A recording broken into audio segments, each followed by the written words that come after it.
ইহুদিরা একটা নতুন ফিতনা চালু করতে যাচ্ছে, সেটা হচ্ছে ট্রান্সজেন্ডার। এটা জনগণ তো বুঝবে দূরের কথা, আমাদের অনেক হুজুররাও এই বিষয়টা জানে না। ট্রান্সজেন্ডার ইস্যু এটা কি? আল্লাহ রাব্বুল আলামিন কুদরতভাবে মানুষদেরকে সৃষ্টি করেছেন। একটা হচ্ছে পুরুষ, এটা হচ্ছে মেল, আর মহিলা হচ্ছে ফিমেল। আর একটা আছে, সেটা হচ্ছে থার্ড জেন্ডার, এটা হচ্ছে হিজরা। এটা কি? হিজরা। সম্মানিত উপস্থিতি, হিজরা হয় এটা তো তার দোষ না, এটা আল্লাহ রাব্বুল আলামিনের পক্ষ থেকে হয়, কিন্তু কিছুটা দোষ পিতামাতার আছে। কার আছে? এদিকে লক্ষ্য করেন, কিছুটা দোষ পিতামাতার আছে। এখন মনের ভিতর তো অনেকেরই প্রশ্ন আসে যে হিজরা কেন হয়, এরকম প্রশ্ন আসে না? আসে কিন্তু, যে হিজরা কেন হয় বলবো। যখন স্বামী অপবিত্র অবস্থায় যখন স্ত্রীর কাছে যায় আর শয়তান থেকে দূরে সরানোর দোয়া না পড়ে, তো স্বামী যখন স্ত্রীর সঙ্গে একান্ত যখন মিলিত হয়, ফাতহুল বাড়িতে এসেছে, শয়তান তখন তার স্বামীর পুরুষঙ্গে কাগজের মতন পেঁচিয়ে যায়।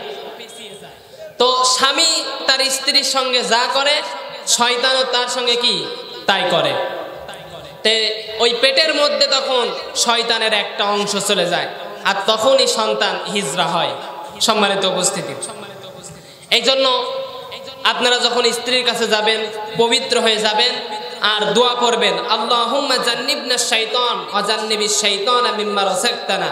এই দোয়াটা পড়বেন আর পবিত্র হয়ে স্ত্রীর কাছে যাবেন, তাহলে আর সন্তান কি হিজরা হবে না। এই যে অটিজম আছে না, অটিজম প্রতিবন্ধী, কি প্রতিবন্ধী আছে না, এইটা হয় এই কারণে, জিনের আসর হয়।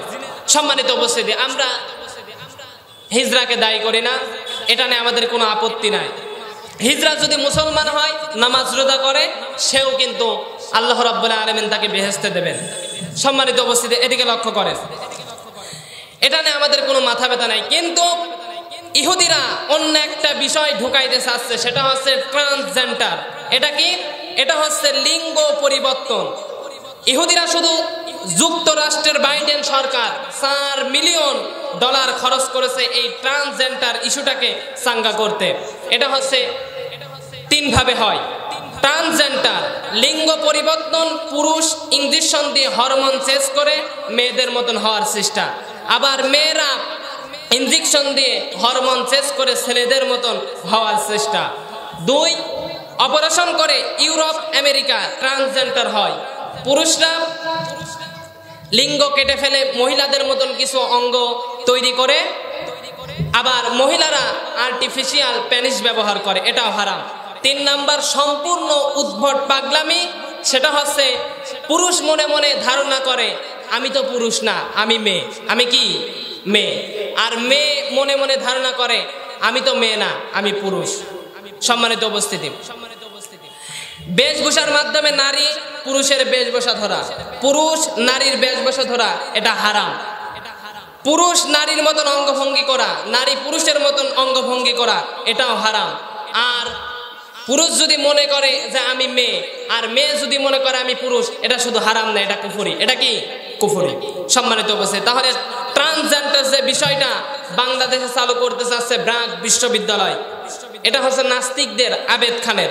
এতদিন তারা বাংলাদেশের মানুষদেরকে সুদখোর বানিয়েছে, এখন এই ট্রান্সজেন্ডার এই মতবাদটা নিয়ে এসে আমার যুবকদেরকে চরিত্রহীন লম্পট বানাতে চায়। জোরে বলেন ঠিক কিনা? সম্মানিত উপস্থিতি, তাহলে এই ট্রান্সজেন্ডার ইস্যুটা বাংলাদেশে ব্যাপক করতেছে ব্র্যাক বিশ্ববিদ্যালয়। এই হারাম কাজটা হলে বাংলাদেশের মানুষরা আর বিয়ে করবে না।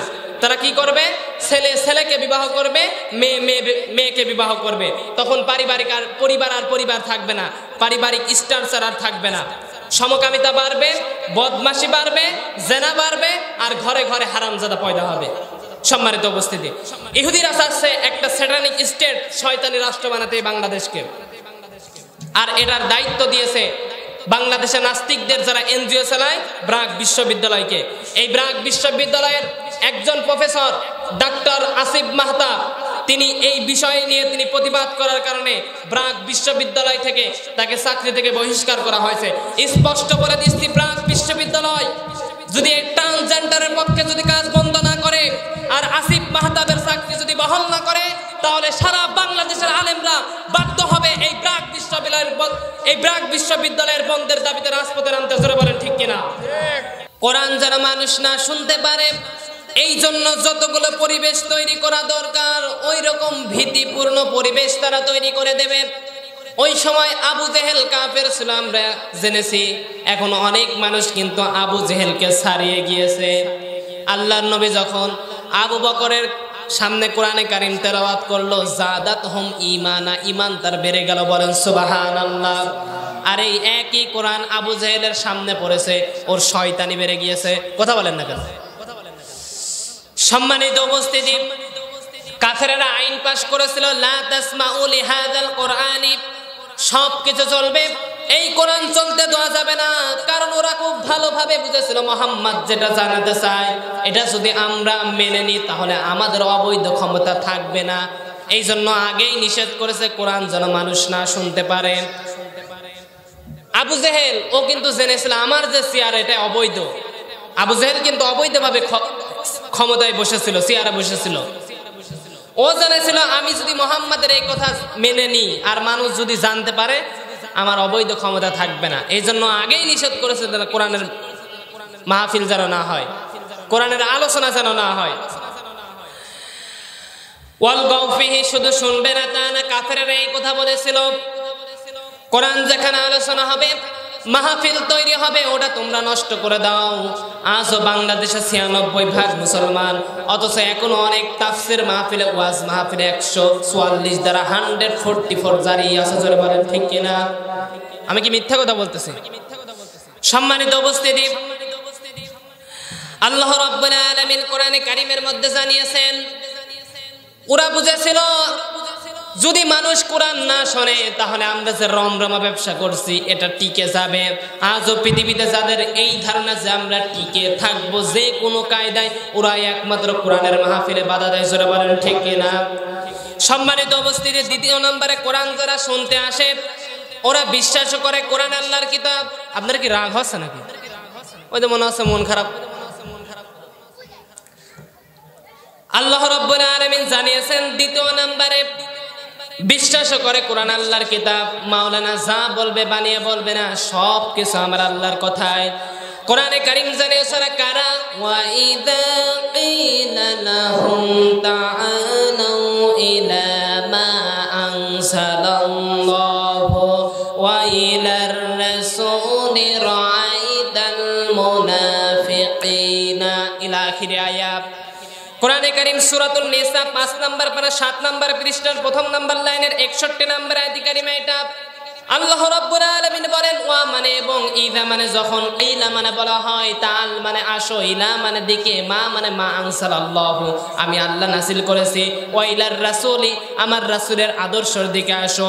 ক্বালু হে নবী আপনি দেখবেন অনেক মানুষ এই কথা বলতেছে রাআইতাল মুনাফিকিনা, অনেক মানুষ আছে যাদের অন্তরের ভিতরে রোগ আছে, গোর আছে, তারা কোরআনের মাহফিলে আসে শুনতে, ওরা দেখে মাওলানা যা বলতেছে সব কিছু সত্য কথা, কিন্তু যখন দেখবে আমার জীবনের সাথে মেলে না, কারণ আমি যে রাজনীতি করি কোরআনের আয়াতের মিল নেই, আমি যে সমাজনীতি করি কোরআনের আয়াতের মিল নেই, আমার বউ চলে বেপরদায় কোরআনের আয়াতের মিল নেই, আমি সুদ খাই কোরআনের আয়াতের মিল নেই, তখন আস্তে করে পেছন দিক থেকে কেটে পড়ে। এগুলো টাটকা নির্ভেজাল মুনাফিক। জোরে বলেন ঠিক কিনা? এই এলাকায় মনে হয় এগুলো নেই, সব আল্লাহর ওলি।